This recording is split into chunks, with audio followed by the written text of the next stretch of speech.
여러분, 혹시 이런 경험 있으신가요? 선택지는 분명 예전보다 훨씬 많아졌는데 왜 선택의 질은 나아지지 않는 걸까요? 오히려 더 후회하고, 더 헷갈리고, 더 피곤해지는 느낌. 사람을 고를 때도, 일을 선택할 때도, 관계를 정리할 때도, 새로운 기회 앞에 섰을 때도 마찬가지입니다.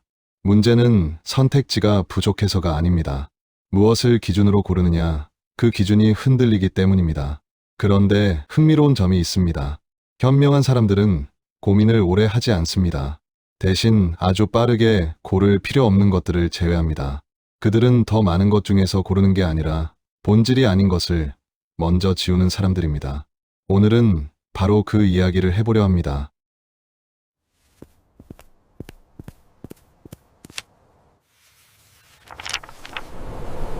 첫 번째로 말씀드리고 싶은 건 현명한 사람들은 겉으로 좋아 보이는 것부터 의심한다는 겁니다. 우리가 하는 대부분의 잘못된 선택은 너무 좋아 보이는 것에서 시작됩니다. 지나치게 빠른 결과를 약속하는 제안, 과도한 호의를 베푸는 사람, 이유 없이 쉬워 보이는 길. 이런 것들은 언뜻 보면 기회처럼 보이지만 실제로는 함정인 경우가 많습니다.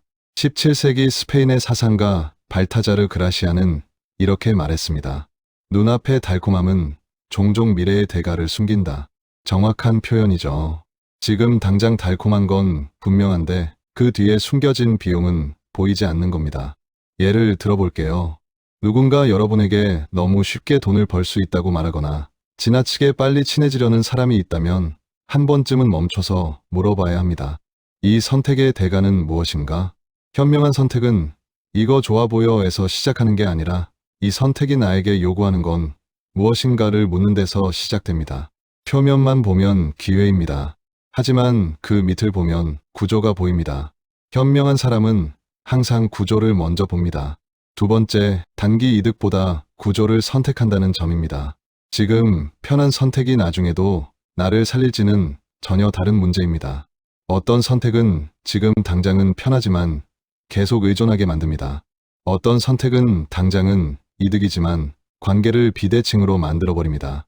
그리고 가장 위험한 건 한 번 선택하면 빠져나오기 어려운 구조에 갇히는 선택입니다. 철학자 스피노자의 사상을 요약하면 이런 말이 나옵니다. 지혜는 결과가 아니라 구조를 본다. 결과는 겉으로 드러나지만 구조는 그 선택이 나를 어디로 데려가는지를 결정합니다. 예를 들어 여러분이 어떤 일을 선택할 때 지금 당장 월급이 좋은지만 볼 게 아니라 이 일이 나를 성장시키는 구조인지 아니면 소모시키는 구조인지를 봐야 합니다. 관계도 마찬가지입니다. 지금 편하고 좋은 사람이 아니라 나와 함께 있을 때 서로가 더 나아지는 관계인지를 봐야 합니다. 현명한 사람은 지금 나에게 좋다보다 앞으로도 나에게 존엄한가를 봅니다. 이게 본질을 보는 두 번째 관점입니다. 세 번째는 선택 후의 나의 모습을 먼저 본다는 겁니다. 본질적인 선택을 하는 사람들은 질문의 방향이 다릅니다. 대부분의 사람들은 이게 맞을까? 묻습니다. 하지만 현명한 사람은 이걸 선택한 나는 어떤 사람이 될까? 라고 묻습니다. 이 선택이 나를 확장시키는가? 아니면 줄이는가? 이 선택이 나를 더 솔직하게 만드는가? 아니면 더 숨게 만드는가? 이런 질문들이 본질을 가리키는 질문들입니다. 실존주의 철학자 장폴 사르트르는 이렇게 말했습니다. 인간은 선택의 총합이다. 우리가 오늘 무엇을 선택하느냐가 내일의 나를 만듭니다. 단 한 번의 선택이 아니라 수백 번의 작은 선택들이 쌓여서 결국 나라는 사람이 됩니다. 그래서 사람을 고를 때도, 일을 선택할 때도, 관계를 정리할 때도 이게 맞을까? 대신 이 선택이 나를 어디로 데려갈까?를 물어야 합니다. 이 질문 하나가 여러분의 선택 기준을 완전히 바꿔놓을 겁니다. 지금 당장 좋은 선택이 아니라 나를 내가 원하는 사람으로 만들어주는 선택. 그게 본질입니다. 네 번째, 마지막으로 말씀드리고 싶은 건 급한 결정은 본질을 가린다는 점입니다. 본질은 언제나 속도에 약합니다. 빨리 결정하라고 재촉하는 제안, 생각할 시간을 주지 않는 사람, 감정이 과열된 상태에서 내리는 판단.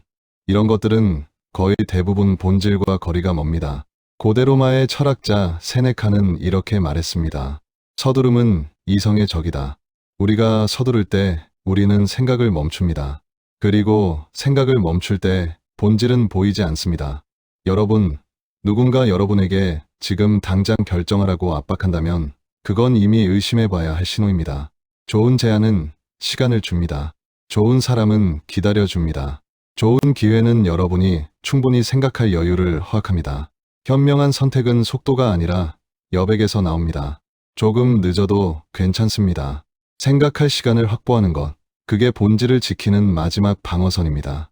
자, 오늘 말씀드린 4가지를 정리해 보겠습니다. 현명한 사람은 겉으로 좋아 보이는 것부터 의심하고 단기 이득보다 구조를 선택하며 선택 후에 자신의 모습을 먼저 보고 급한 결정을 경계합니다. 이 4가지가 본질을 보는 선택의 관점입니다. 그리고 마지막으로 여러분께 꼭 드리고 싶은 한 문장이 있습니다.